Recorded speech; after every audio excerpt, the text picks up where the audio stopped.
Welcome back to another amazing session with Cassie. And in our last sessions, we started talking about AI and we started talking about the change and what's coming in our industry. And she said a word that just excites me because this is what my master's degree is in, which is change management and change. So, Cassie, welcome back. Thank And you. how are we talking about change today? Because you deal with this on a regular basis with dental offices, yes? Yeah, absolutely. Yeah, change is at the heart of everything I do. Okay, good. So first of all, tell me a little bit about your background when it comes to why should we even listen to you? Don't take this the wrong way, but what do you know about change besides actually going in and making changes in dental office? Talk to us a little bit about your philosophy about change. Yeah, so I come from the change side of actually being an employee in a dental practice that had to institute change, had to lead a practice of 18 ops, 5 doctors, I think we had 37 employees through the change of joining a DSO and just really all the facets over a 5 year span that led to me launching into my own career now.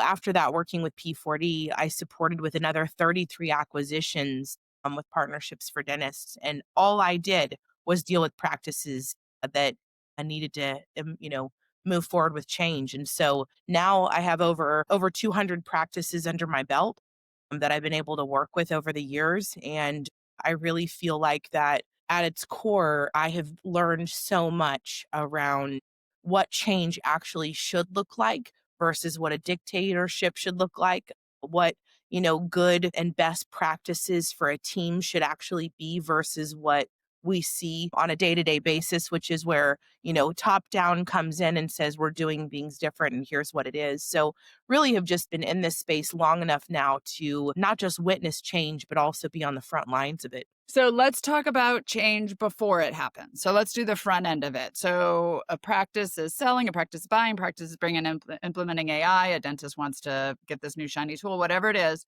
What's before we actually do the change? Set the stage for that. What's good and bad and ugly, I guess. Yeah, so I really like to do two things before we implement any kind of change. One is practice analysis. So, analysis that doesn't lead to what I say is paralysis, but really builds kind of a framework of what's going on within the clinic. And I do that in a couple of ways. I recommend surveying your patients, which can be an incredible source of insight. I utilize different kind a lot to survey practices on an ongoing basis. I recommend, like I mentioned before, doing that chat GPT search on what the internet says about your clinic, and categorically placing it on critical level versus the least critical elements, and kind of building this transparency around your practice. Because what I find most of the time is doctors and teams kind of operate so fast into the mode of patient care that they have these ideas about how the clinic is operating, but it's not actual. Like, ideas aren't reality. And so,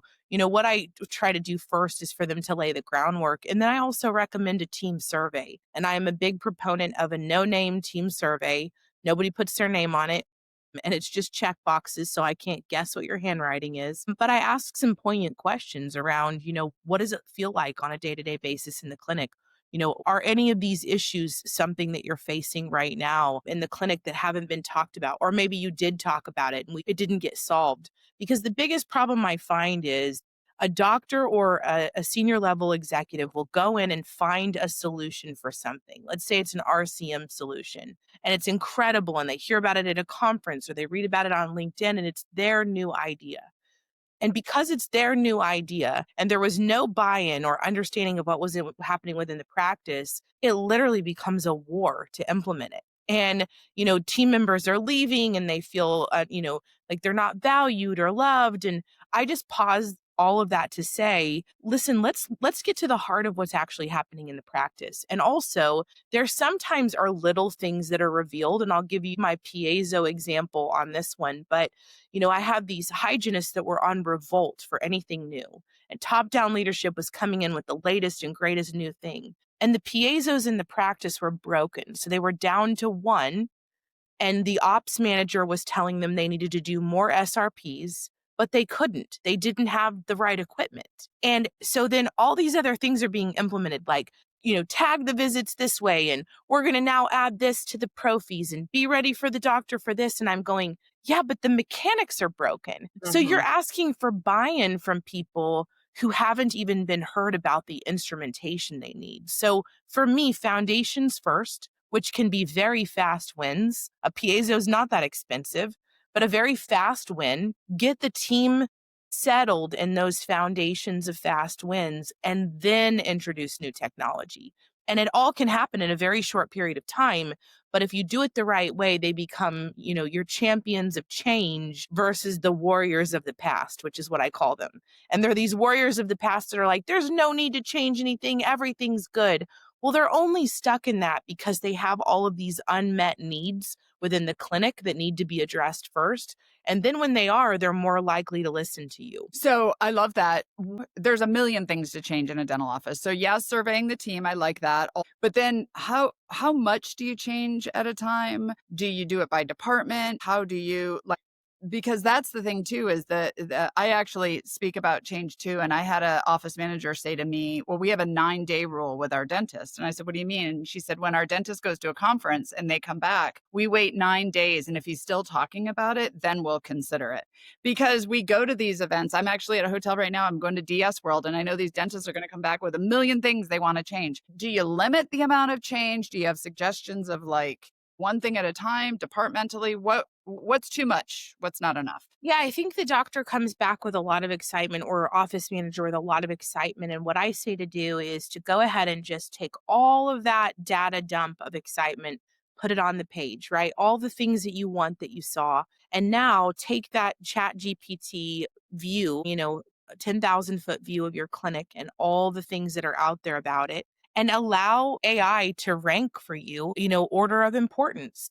And I believe that something new should be implemented in a 30, 60, 90-day frequency, not multiple things all at once, because it's too much for the team to learn and grasp all at once. I mean, working with Mango, I mean, this, even phone systems. I've had clinics where I've gone in and they're like, we thought the phone system change was going to be simple and it was no big deal. And I'm like, no, there's still things involved. Like people have to learn a new way to use the phone. They have to be trained to understand how that screen pop is going to work and what it looks like and how to pull reports. Like there's a process to it. So I'm of the mindset that, 30 is implementation and training. Then at the 60, that next 30-day mark, it's evaluation, asking the team within that next 30 days. So 30, 30, and that next 30, like touching base with the team in morning huddle, asking for feedback. Like, is this working? Do you guys feel that this is valuable? And starting to get a pulse from the team on how they feel it's performance enhancing and how it's making things better. And really kind of going after it from that angle, because one of the things I see very frequently is something new is implemented or bulk implementation, and then no one is asked about it. But it's actually made the life of the team way more difficult. And so I'm just of the mindset that, everyone needs to be involved. And then really there needs to be an analysis of it. I mean, you don't buy anything from the store for yourself that's over, I would say over $100, right?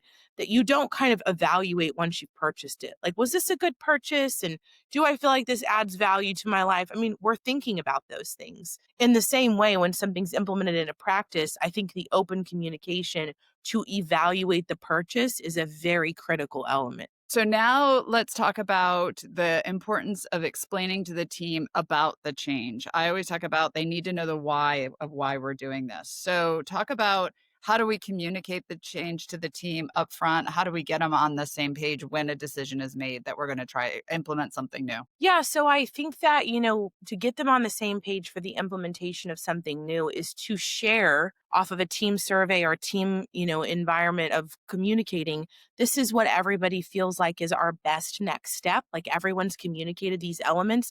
Let's talk through it as a team about what's coming next and how we're going to do this. And communication is the key. Many times we don't even put on the schedule the day that that change is coming. It just happens. Like a vendor shows up in the practice and suddenly, they're turning on an iTero machine and getting it set up and the team's going like, are we going to be trained on this or what's happening? So I think there's some adequate amount of communication that's necessary to make sure everybody knows that it's put on the schedule in advance. There's a day before the actual implementation where there's like a lunch meeting and we talk about it, not just huddle, but like at lunch, we go over, okay, tomorrow, this is beginning. Let's talk through what this means for everybody on the team. Do you have questions? The implementer is telling us this is coming tomorrow. Who feels like they can champion this or who wants to lead this part of it? And really kind of identifying who those champions and ambassadors of the practice will be is very critical before that day begins, because without it, I feel like a lot of what happens is, it's that dictatorship, parental style of leadership to say, like, okay, today it's happening. Any questions? And it's like, people need to be prepared. They need to know what's coming before it just comes. In my early days as an operator, I made a lot of mistakes. I mean, I'm the first one to tell you that. Like I made a lot of mistakes, and it's why I believe the way that I do now, where I would go in and be like, "Okay, everybody, big change. We're doing this." And it was like, "No, no, that's not how this works." No one wants to be caught off guard or surprised, because really the end result of that is what? Fear, right? And what we know about fear is when people are fearful, they make irrational decisions like leaving the clinic or threatening something or going and talking to the rest of the team and becoming very cancerous. It's all derived from fear. So if we can give them adequate knowledge of like what's happening now in the short term and what's happening in the long term, I really think that's what sets it up for success. So then talking about training, and you mentioned it, but I believe there's so many softwares, new things out there to, we get it, we go to this conference, we train on it for a 1 hour lunch and learn, and then it sits on a shelf and nobody uses it. Right. So talk about what are your recommendations of making sure that there's an adequate amount of training, and how to do that with the companies or the software or the things that you're bringing in? Yeah, I think the way to really set that up for excellence, whatever vendor you're even considering, ask them for their playbook of how they teach and train and come alongside you. Do they have adequate resources once it's implemented for you to be able to contact people? Is there a lifeline of support, for you to be able to have resources? Those kind of things are incredibly valuable to me because we don't all have bandwidth to take on new training materials when we're working in clinics. I mean, we know we want it, we see a deficiency, and we need it to be implemented. Make sure you lean into the vendor to say, listen, we would love to partner with you, but we cannot unless we have the adequate resources to train our team. Show me what they are. And show me then after you train us, how do you create a lifeline of support that goes past that. I mean, it's part of why I work with Curve Dental and others is because it's not necessarily that their product is the only product out there that does what it does. There's thousands of them, right? But it's the support and it's the coming alongside that's the most valuable to me, because that's where the practice thrives. If people are never getting adequately trained or they feel frustrated and they don't have support, that's really where that kind of spiraling happens, where everybody starts to be angry that that change was made because there isn't adequate support. Yeah, we did two software conversions in my time in running practices, and doing software conversions. I always say if your practice is running smoothly, go do a software conversion because that'll upheaval everything. And we took a couple days and trained the team. And I have a doctor who's a friend of mine who was like, he didn't close the practice. He had the clinic team train over lunch and the front office team train in the front while they were still seeing patients. And a couple of months later, he talked about how he didn't like the new software. The team didn't like it.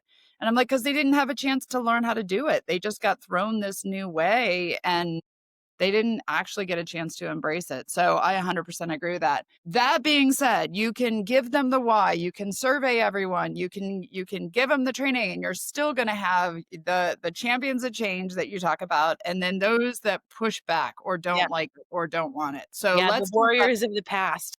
exactly. Let's talk about the human side of this and how do you handle that individually and as a group? Yeah. I mean, I think now's the time. I mean, we're living in a space where, I think before, like, we could tolerate certain situations or certain people a little bit differently, like there was wiggle room for that. I think given what's happening in our space right now with the need for excellence in order to retain patients or gain new patients. I mean, it's not the same anymore, right? Like, I think we all could settle into dental like, oh, we have our base of patients and they'll always be here.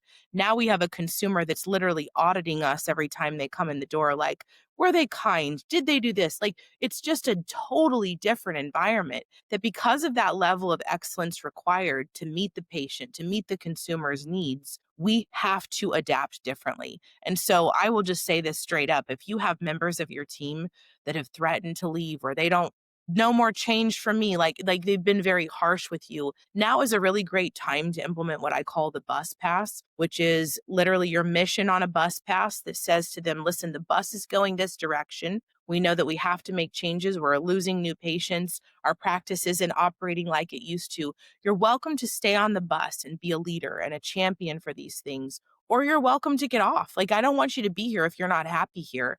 And I actually believe in creating an exit strategy for people that don't need to be there and giving them permission to get off the bus. Because right now we are in a completely new environment where the necessity of doing things with excellence requires a team that fully understands that and is graciously ready to change with the clinic. So bad behavior, no longer is tolerated. If they're not willing to be on the bus, they should get off.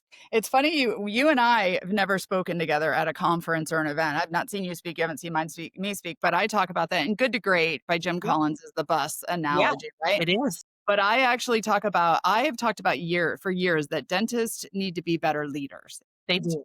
They do, but most of the time when I say that, dentists start to glass over because they didn't go to dental school to lead a bunch of people to argue about, which way the bus is going. They went to dental school for the clinical or the healthcare side of it. But that being said, there's a lot of buses that in our dental office analogy that the wrong person's sitting in the driver's seat. Yeah, And one for of the sure. things that I say is if you put your name on the wall, you sign the lease, you hire these people, only one person can sit in the driver's seat and you can have a team full of leaders on your bus. That's amazing. But sometimes the leaders aren't going to see eye to eye. The hygienists want this, the assistants want that, the front office team wants this, and somebody's got to sit in the driver's seat of the bus because what you're saying, which ties together really well, the person in the driver's seat hears all of the ideas and then goes, okay, I've decided we're going to go left. And Right. now everybody on the bus's job is to say, I either am going to go left with you or maybe I need to find another bus. So I love how those two tie together. That's such a Yeah. good analogy. Well, and to take it a step further with it, I love what you said about the doctors. I think that the, lack of leadership isn't by, necessarily choice. I think that it's burnout. I think doctors are so burnt out that they're like, here, you take it. And what I really try to do with doctors right now to get them back in that driver's seat of control is to say, okay, let's talk about the loss in your own life as a result of not taking leadership here. You're making less in collections because you're not keeping an eye on the RCM. You're making less because of overhead, because you're letting the team make decisions and spend money where it shouldn't. And your quality of life is continuing to diminish. Are you ready to take back the quality of your life? And doctors are like, yeah, but I don't know how. And I'm like, well, it starts by you taking control of some things and appointing those people to really have the same philosophies that you do. And if they don't, if you bring them in and they're not on board or they're battling you, you've got to make a decision. Is my quality of life decreasing because these people are working for me? And I believe that's the turning point because everybody wants to be a better husband, a better wife, a better mom, a better whatever, a better person at work. But in order to achieve that, we have to kind of redirect a lot of that energy that's causing burnout and really take back control. Sure. So going back to the team, then you've got the champions of change and the warriors of the past. And I have that same analogy and when I'm speaking about it. But then you also have this 80% in the middle who's kind of sitting back, who's seen change. We've talked about change in the practice for we're going to do this, we're going to do that. And it failed and it didn't. So they're sitting back and they're like watching to see who's going to win this battle. That's Is it right. going to be we're doing it or this is just one more thing we talked about and we're not doing it again? That's So right. what do Well, you say about that yeah, and I was 80%? gonna say, and most practices when I go in, that's one of the first things I usually will hear. Oh yeah, the doctor gets on a tangent and for a couple weeks we'll do whatever. Like, we know you're here for the next big idea or whatever it is. And I'll be like, yeah, but we're gonna do it different this time. We're not gonna just go and implement the next big idea and it lasts for 2 weeks. We're gonna get everybody on board with how it frees them up, within their own personal jobs. So one of the things I like to do is in that conversation before the launch of the new, vendor partnership, whatever that looks like, to get the team together, write out their job descriptions, and then actually be able to mark off the things within their job description that they no longer will have to do because of whatever is being added to decrease the load and the burden that's on them.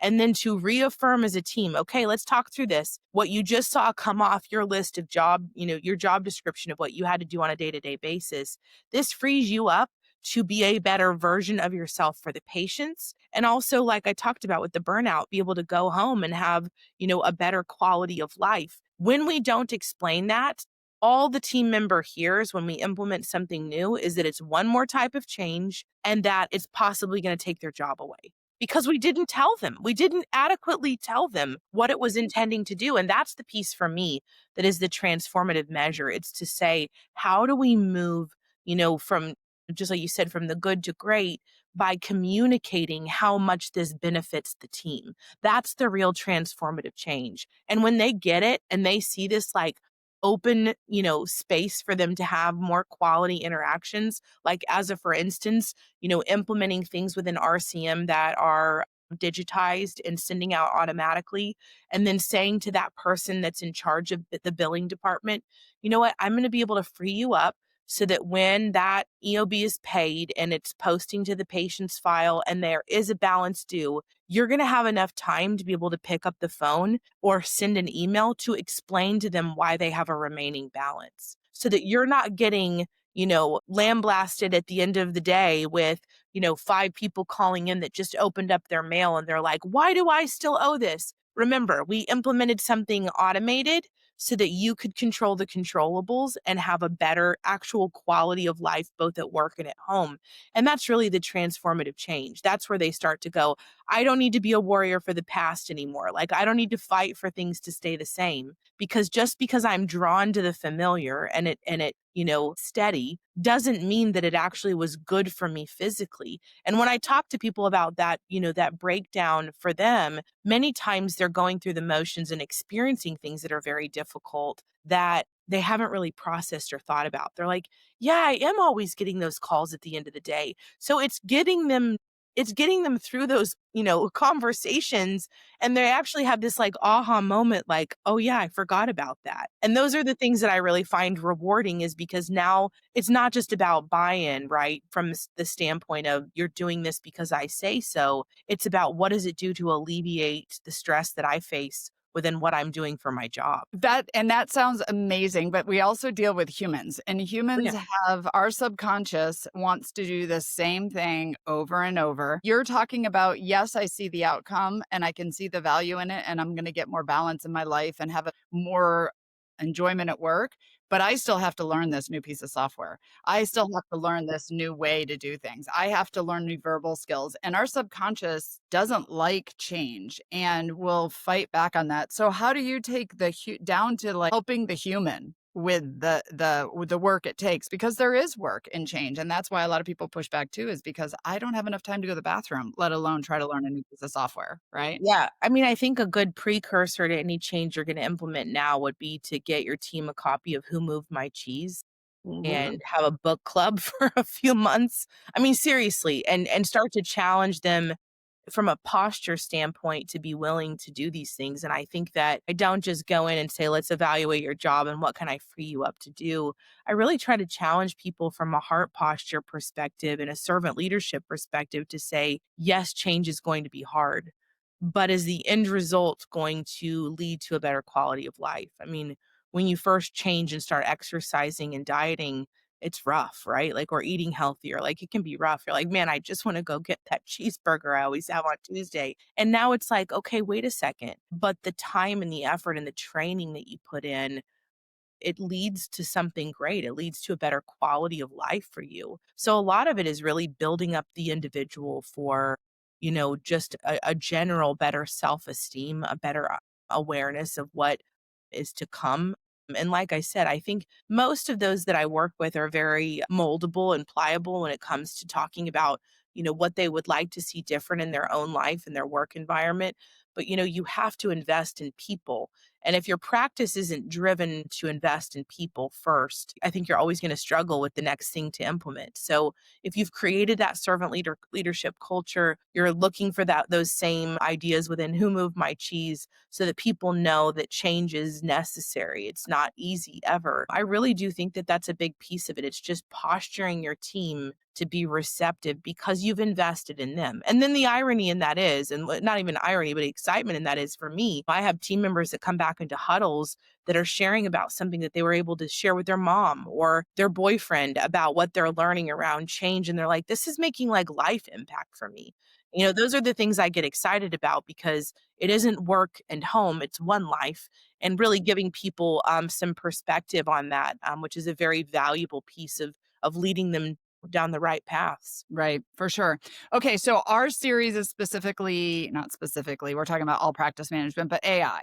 So we are in, you say, in this day and age, patients are expecting more, but we're also seeing change come faster than ever before. And one of the things that I always talk about is like, we need to show our team that they've actually been through change. If you had a dark room at one point, or you had charts, or you had a paper schedule, we've seen change. We used to mail insurance claims. So our teams have been through change, but this change is coming faster than ever. On this subject of change, we're about to have a lot of things change in the dental practice.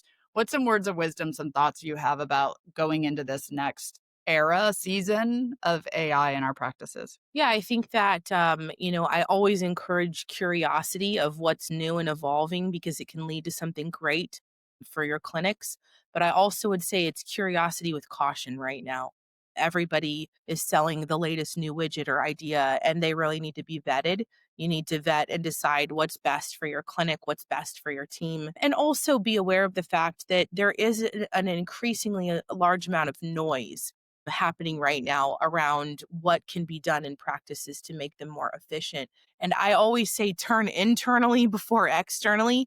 I think now is the time that we lay the foundation by looking at our clinics, talking to our teams internally before an external focus of what potentially might be the best new solutions.